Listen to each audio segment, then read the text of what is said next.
అందరికీ నమస్కారం అండి. నేను మీ హైకోర్టు అడ్వకేట్ సుబ్బోన్ మాట్లాడుతున్నా.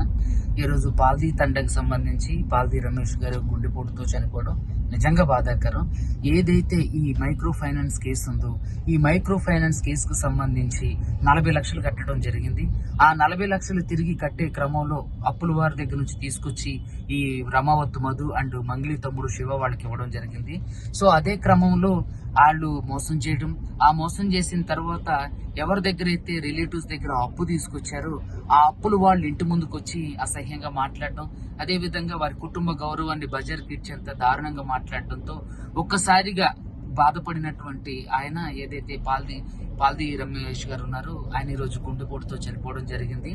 ఖచ్చితంగా దయచేసి ఎవరు కూడా అధైర్యపడొద్దు. మీ అందరికీ అడ్వకేట్ సుబ్బు ఉండు. తప్పకుండా మేము ఇప్పుడు ఆన్ ది వే అక్కడికి వెళ్తున్నాం. ఖచ్చితంగా బాధిత కుటుంబాన్ని పరామర్శించడం కాకుండా వారికి రావాల్సినటువంటి డబ్బులు ముక్కు పిండి మరి అన్నా పైసాతో సహా వసూలు చేసి ఆ కుటుంబానికి అందించడంలో ఖచ్చితంగా ముఖ్య భూమిక పోషిస్తాం. అదే విధంగా ఏదైతే ఈ మైక్రో ఫైనాన్స్ కు సంబంధించిన ఈ స్కామ్ ని నేను బయటకు తీసుకొచ్చిన దగ్గర నుంచి అనేక రకాలైనటువంటి ఒత్తిళ్లు, బెదిరింపులకు నేను గురవుతున్నప్పటికీ కూడా బాధితులకు న్యాయం చేయాలని దృఢ సంకల్పంతో నేను ముందుకు వెళ్తున్నా. అదే విధంగా నాతో పాటు శేఖర్ భాషా గారు కూడా ఈ విషయంలో మనకి సహకరించడం జరుగుతుంది. అదే విధంగా ఎంతో మంది గిరిజన బిడ్డలు కూడా మనకి సహకరించడం జరుగుతుంది. తప్పకుండా మేము ఖచ్చితంగా న్యాయం చేయడానికి ప్రయత్నం చేస్తాం. దయచేసి ఎవరు కూడా అధైర్యపడొద్దు. దయచేసి ఎవరు కూడా చనిపోవద్దు. ఎంతవరకు ఏదైనా సరే, ఏమైనా సరే న్యాయబద్ధంగా పోరాడదాం. ఇందులో నిందితులైనటువంటి ప్రతి ఒక్కరిని కూడా శిక్షించేంత వరకు అడ్వకేట్ సుబ్బు పోరాడుతూనే ఉంటాడు. సో అదే విధంగా శేఖర్ భాషా గారు కూడా ఆయన యొక్క అభిప్రాయాన్ని తెలియజేస్తారు. నేను సుబ్బు గారు చేస్తున్న ఈ పోరాటంలో ఏదో ఉడతా భక్తి సాయంగా ఆయన కోసం నేను ఇవాళ రావడం జరిగింది. ఆయన చేస్తున్న పోరాటానికి నిజంగా హ్యాట్స్ ఆఫ్. ఆయన కోసం ఎందరో మంది ఎంబడబడుతున్నారు ఆయన ఏదో రకంగా దీని నుంచి తప్పించడానికి.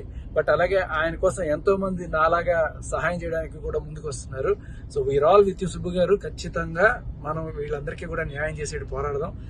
నేను 2 రోజుల క్రితం చెప్పా ఒక న్యూస్ ఛానల్లో, వీళ్ళు ఎవరన్నా చనిపోతే ఎవరిది రెస్పాన్సిబిలిటీ, ఎవరు ఎందుకు పట్టించుకోవట్లేదు, గవర్నమెంట్ వాళ్ళు కానీ ప్రతిపక్షం వాళ్ళు కానీ ఎవరు కూడా ప్రభుత్వం కానీ ఎవరు ఎందుకు పట్టించుకోవట్లేదు అని చెప్పి గట్టిగా మాట్లాడుతున్నాం. ఈ లోపలే ఈ దారుణం జరిగింది. సో ఆ కుటుంబాన్ని పరామర్శించడానికి వెళ్తున్నాం. తప్పకుండా మేమందరం కూడా మీతో ఉన్నాం. ఎవరో కూడా అధైర్యపడొద్దు. ఈ స్కామ్ ని బయటకు తీసుకొచ్చిన సుబ్బుగా నేను చెప్తున్నా. ఖచ్చితంగా మీ అందరికి న్యాయం చేసేంత వరకు మేము పోరాడుతూనే ఉంటాం.